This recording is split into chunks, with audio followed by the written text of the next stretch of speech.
Before the story begins, if you find this kind of careful, unsettling history valuable, stay with it to the end. Subscribe, like, and hit the bell so you don't miss the full account and the lessons we draw from it. This was no accident of cruelty. The arena, the amphitheater, the munus, a duty often born from funerary rites, the naumachia, staged naval combat, was an instrument. It was engineered, budgeted, and performed. It fed appetite, displayed hierarchy, and taught a lesson. Power could turn life into spectacle, and in doing so, it reshaped an empire. The origin of the games is deceptively private. A munus, literally a duty, began as a funeral obligation, a way for elites to honor the dead with displays. In the early Republic, these were small and solemn, but by the late Republic and into the Empire, they were transformed. A senator burying a father could find himself competing with another for public attention. Generosity became currency. The transformation accelerated when wealth and rivalry became visible on a scale that only public performance could satisfy. The theater of grief mutated into the theater of politics. Picture a Roman magistrate in his toga, standing under the crimson awnings while his freedmen count orders. Give them more, a whisper seems to say. Make them remember who provided this bread and spectacle. The crowd does not only consume, it recognizes. Gifts bind. The emperors learned this quickly. To stage games was to buy gratitude and to demonstrate the scope of imperial largesse. But largesse has teeth. It demands obedience. Seneca, writing as a moral witness, recoiled at the appetite that had grown. He warned that what is shown to the people shapes what they become. Cassius Dio and other chroniclers noted how emperors took the ancient munus and domesticated it into a mechanism of control. What began as obligation hardened into expectation. Then came the venetanes, literally the hunts. Markets and ports became veins feeding the amphitheaters. Caravans threaded continents. Lions from Africa, bears from the northern forests, exotic fowl and serpents. Pliny the Elder, cataloging the natural world, could not help noting the scale of depletion. He recorded species taken from the wild in unprecedented numbers. The state's demand reshaped ecosystems. A beast wasn't only prey, it was evidence of reach, proof that the empire could import danger and dispose of it publicly. The arena smelled of sand and sweat, of oil and roasted chestnuts sold on the steps. The sound was a layered percussion, the clank of iron, the bleat of animals, the distant toll of bells signaling the next execution. The spectacle's tempo worked like a clock. The hunt sharpened attention.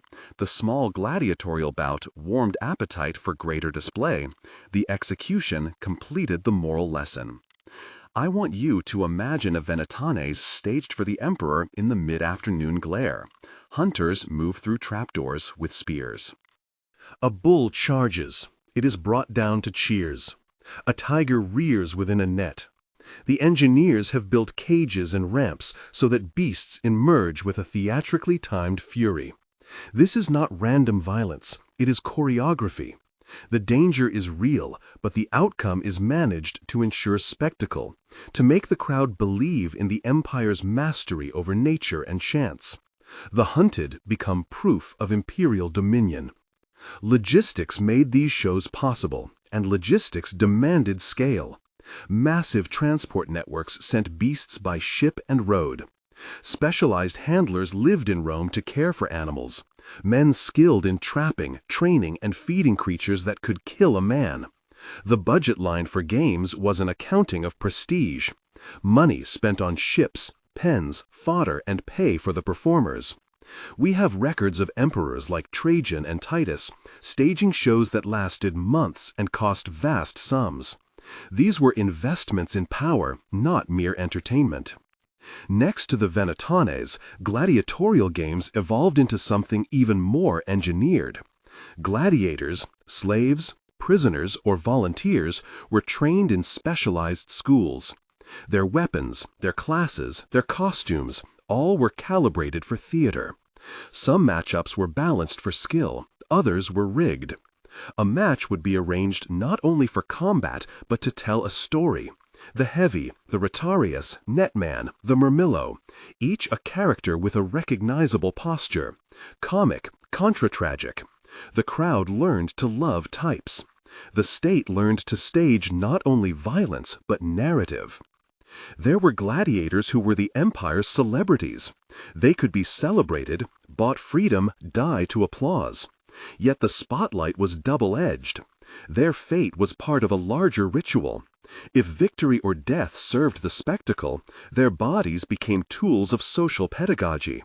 The crowd, trained by repetition, began to accept severe outcomes as part of civic life.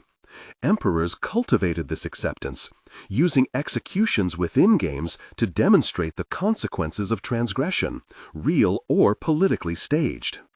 Among the most chilling manipulations were the mythological recreations. The stage became theater of forced storylines. Shipwrecks were reenacted. Heroes of epic lore were dressed and slaughtered before an audience that cheered their undoing as if it were prophecy. History itself was reframed as drama. Blame, guilt, and punishment were performed on a grand scale. Roman officials cast criminals or captives as mythic villains, then enacted their punishment as civic catharsis. The aim was socio-political rather than judicial, to rewrite memory in the sand. There were punishments of a sexualized and humiliatory nature. These were not private vices, but public tools.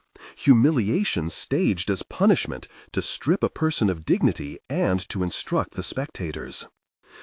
The legal phrase damnatio ad bestias, condemnation to beasts, was one such instrument. The condemned would be exposed and then victimized in a way that emphasized power imbalance and social exclusion. When punishments carried sexualized elements, chroniclers record them as performances of humiliation more than as explicit acts. Their purpose was shame, not any erotic fulfillment for the crowd. I will be clinical here. These punishments were coercive, designed to degrade, assert authority, and broadcast the state's right to dispose of bodies. They were propaganda in motion. Across these modules, we should pause to ask who paid and why. The economics is revealing. Elites funded initially to gain honor. Emperors later sponsored games to curry public favor or consolidate legitimacy. A single large-scale set of games could require food for thousands, wages for dozens, and maintenance for weeks. Naval spectacles, naumachia, were still more costly. Basins had to be flooded, ships constructed or adapted, crews trained. Claudius arranged mock sea battles in drained lagoons. Later emperors used the Tiber or purpose-built basins. These events demonstrated engineering mastery as much as martial prowess. But they also demonstrated expendability. Men were placed at sea to fight in artificial storms. The cost was monetary, ecological, and human. A concrete example, when Titus opened the Flavian amphitheater, the Colosseum, in 80 AD, accounts tell of 100 days of games. Thousands of animals and hundreds of gladiators took part. The scale was intentional. It was spectacle as inauguration. The inaugural games were not merely popular cheer. They were a declaration of dynastic legitimacy after chaos. They were a political settlement by other means. Names like Commodus add another hue. He insisted on performing as a gladiator himself, collapsing the boundary between ruler and performer. Commodus wielded spectacle for vanity. Others used it more strategically. Through such choices, we can read the appetite of a ruling class and the degree to which spectacle had colonized political life. There was a moral economy in the stadium. The crowd was a commodity whose voice could be purchased. Emperors and magistrates distributed tickets, gifts, and food, binding gratitude to obedience. The crowd's enthusiasm could be manufactured by bribery, by staging outcomes, or by ensuring a steady diet of novelty, exotic beasts, engineered floods, costly executions. The pattern is old. Give the people bread and games, and their scrutiny of elites dulls. But what happens when appetite grows faster than resources? The ecological cost is instructive. Pliny's observations about species depletion are not moral hyperbole. They signal an extractive empire that treated fauna as raw material for performance. Beyond animals, the arena's social consequences were deeper. Witnessing normalized extreme violence, public punishments taught a lesson about what the state could do. Children in the crowd, present in many accounts, absorbed cues about authority. Chroniclers note that entire generations came of age where civic ritual routinely included blood. The normalization of coercion does not require explicit instruction. Repetition is enough. This is the greatest danger, that spectacle becomes training ground for consent to brutality. Yet not all observers accepted the message. Philosophers and clergy registered dissent. Seneca, as we have said, deplored the moral rot. Tertullian and other Christian writers recorded how their communities refused the games, seeing them as incompatible with a faith that valued human life. That resistance was moral and social, and it mattered.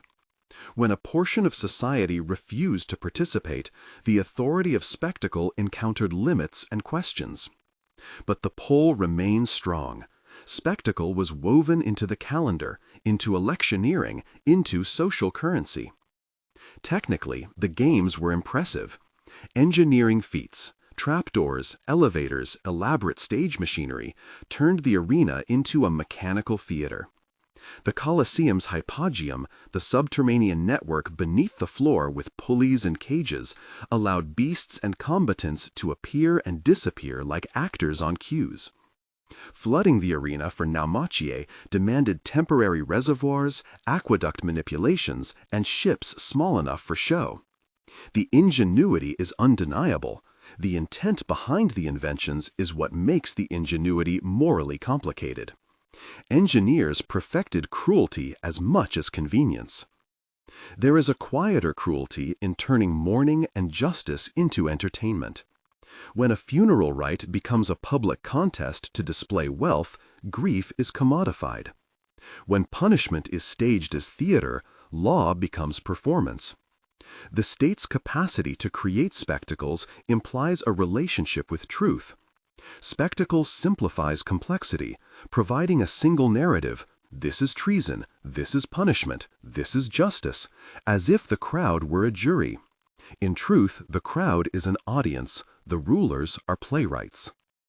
By the late Empire, some historians argue, the appetite for spectacle had eroded public virtues that had once bound the Republic. The state's habit of satiating desire with staged violence began to hollow out civic responsibility. Where citizens once deliberated in assemblies, they increasingly sought validation in show. There are many causes to Rome's decline, but one of them may be moral corrosion, the normalization of spectacle that blunted inquiry and magnified acceptance of force. This is not only ancient hindsight. Look at the ruins now. The Colosseum stands battered, its stones pillaged for later buildings, its corridors empty of the noise that once filled them.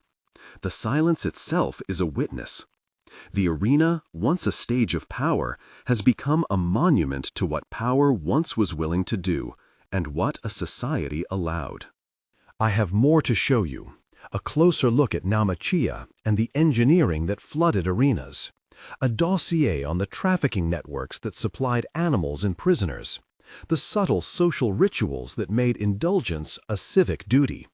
Next, we will examine how spectacle traveled beyond Rome, to provincial cities, to tiny towns, and how localized versions carried the same logic of control.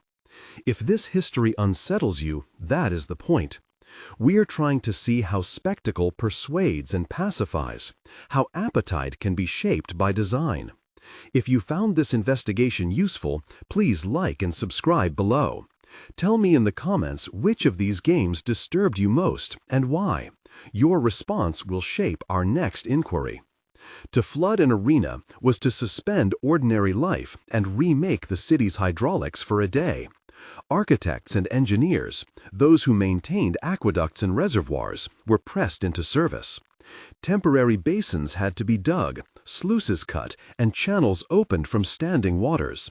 In some cases, entire sections of aqueducts were diverted so that the arena could be filled and then emptied.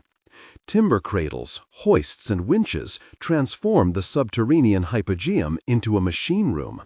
Cages rose on hemp ropes, trapdoors yawned, and figures that hours before had known only the jungle or the caravan suddenly stood beneath the sun in front of 30,000 eyes. The spectacle demanded precision. Mistakes cost lives. A failed gate could drown animals or men. The spectacle's theater of water and iron reveals a simple truth. Technical skill served theatrical power. Those machines, however, were only one half of the system. The other was supply. The scale of veniazes and staged combats depended on networks that reached deep into the empire and beyond. Hunters, traders, imperial agents, and regional potentates formed a chain whose ends lay in deserts, riverbanks, and forests. Lions, tigers, crocodiles, hippopotami, rhinoceroses, and elephants were taken from places whose names the Roman crowd heard only as exotic syllables. The Nile's marshes, the forests of the Near East, the scrub of North Africa, the wide lands beyond the Taurus. Caravans and ships bore them to ports where keepers and drivers quartered them in pens until the day of shipment. Mortality along the way was high. Many beasts died before they ever trod stones inside an arena. That attrition itself became part of the cost of spectacle, an acceptable accounting for civic magnates who measured return in applause rather than lives saved. The trafficking in human captives followed similar, though cruelly simpler, channels. Prisoners taken in war, condemned slaves, and those bought in markets crossed provinces by cart and keel. Some were trained, others were led naked before a roaring people as evidence of the state's reach. Men who had once been householders, soldiers, or merchants became props in a larger drama. Municipal patrons and emperors both used these transfers to bind distant places to the center. By supplying animals and men, a town or prince could demonstrate loyalty or be compelled to demonstrate it. The spectacle moved outward from Rome in predictable ways. Where the imperial center set the standard, provincial cities sought to emulate and to outdo. Amphitheaters rose in Gallo-Roman towns, in Spanish colonies, in North African cities that would later boast mosaics of venatores and beasts. Local magistrates used games as a tool of competition, to advertise their piety to Rome, to secure votes in municipal councils, or simply to buy prestige at home. The result was a diffusion of the arena's logic.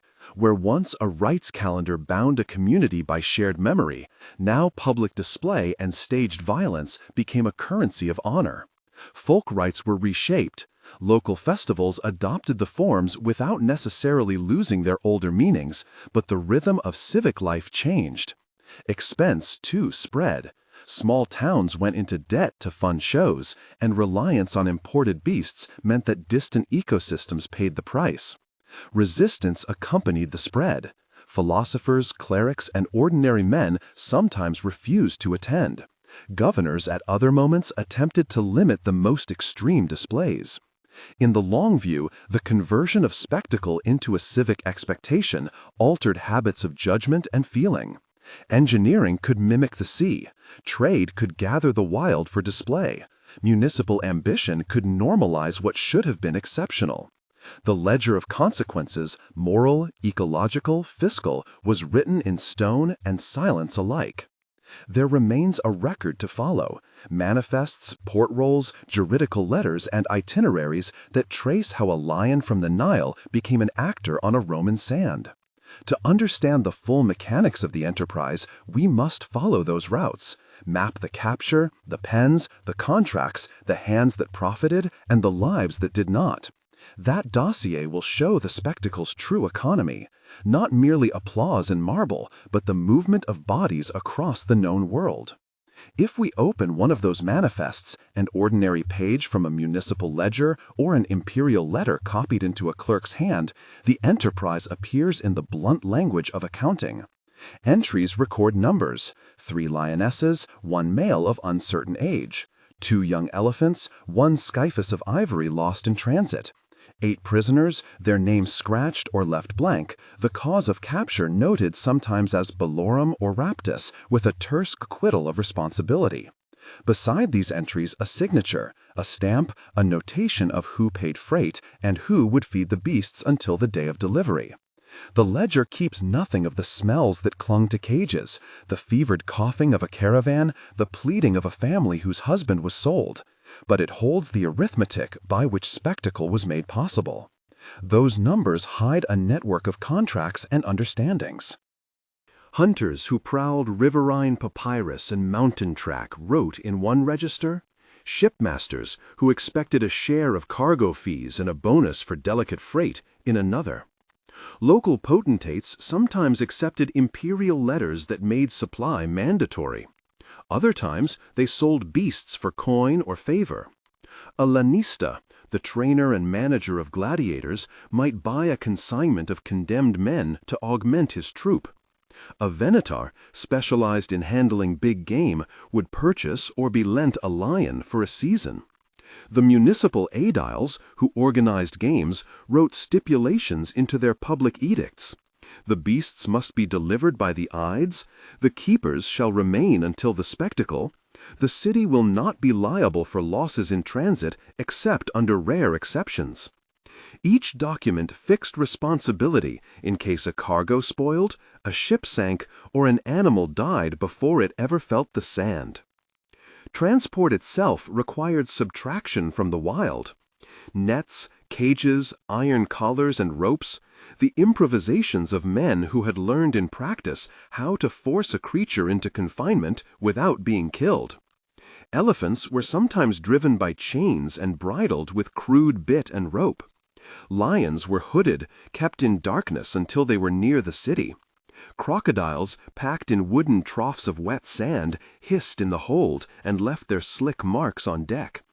Ships bound for the capital or provincial ports took on living freight alongside grain, timber, and pottery. Masters bargained for stalls and fresh water. Captains demanded extra wages for the burden of feed that could not wait until landfall. Arrival did not end the supply problem so much as relocate it. Pens at port cities, often little more than yards of planking and thorn, received animals before they were dispatched inland. Keepers, men who called themselves bestiari or animalari in different registers, spent weeks tending wounds, rebuilding teeth with crude splints, coaxing the appetite back into an exhausted beast. Those men held an intimate and dangerous knowledge. How to read an elephant's mood, when a lion's flank hinted at infection, which sores would close and which would fester. Their work was skillful and often fatal. They were sometimes slaves, sometimes free craftsmen rewarded in coin and status. Their lives were measured in scars and in the shouts that accompanied every departure of a crate or cage. Training and preparation for the arena were themselves industrial processes.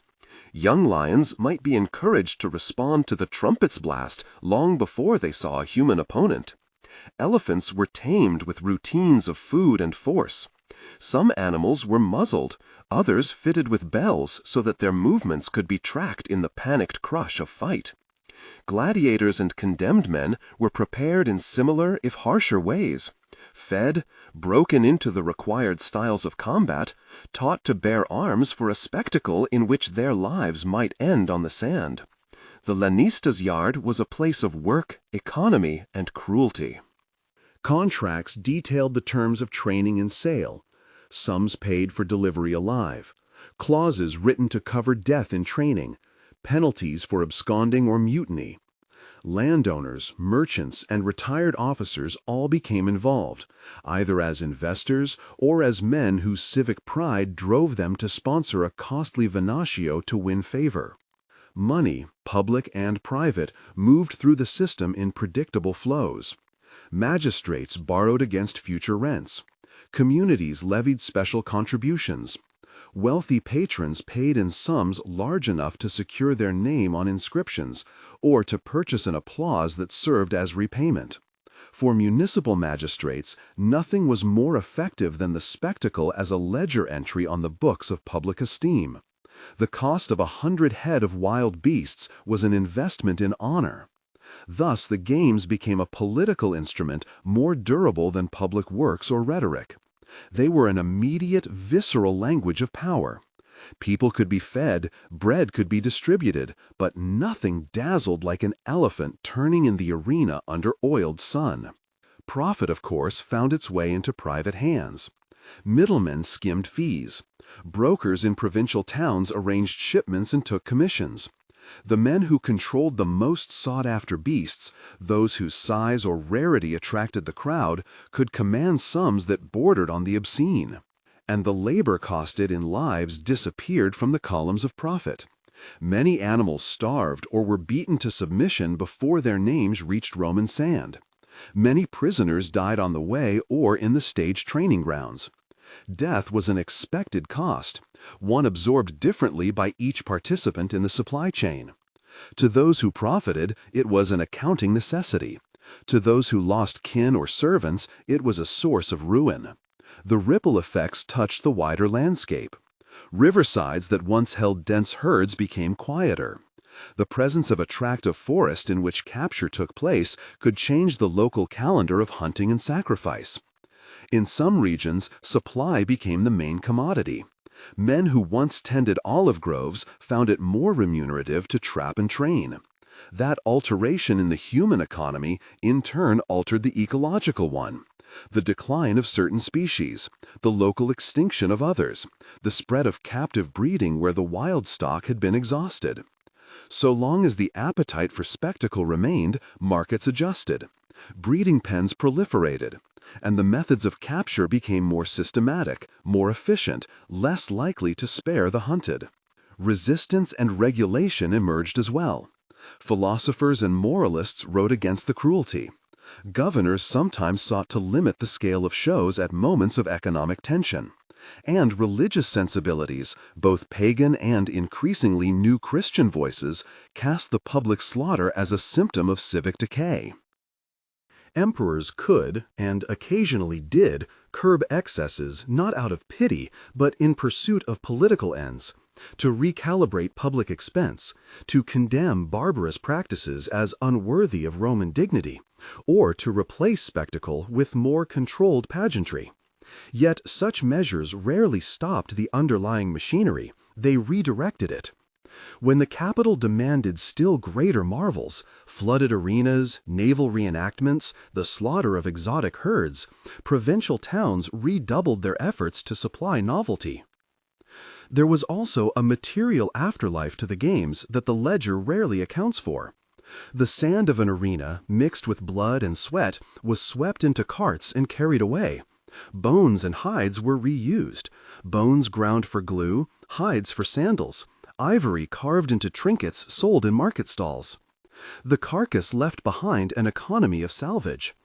Teeth hung as ornament or were fashioned into pins. Skins were tanned by artisans who could command a market among actors and soldiers. The very sand that held the spectacle became a commodity to be cleared and sold. In this way, the spectacle consumed and transformed matter as thoroughly as it consumed living beings. To follow a single case through these processes is to see the machinery in motion. Imagine a shipment noted in the margin of a provincial edict. 2 young Nubian elephants, 1 male lion, 3 panthers. A hunter in the marshlands writes to a port official promising delivery in 3 weeks. A ship owner accepts cargo for a fee. A lanista in the city sends a note that he will take the panthers at delivery if fit.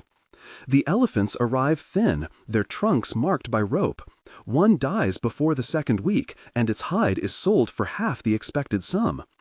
The surviving elephant refuses the trumpet on the first day and is prodded and beaten until it performs.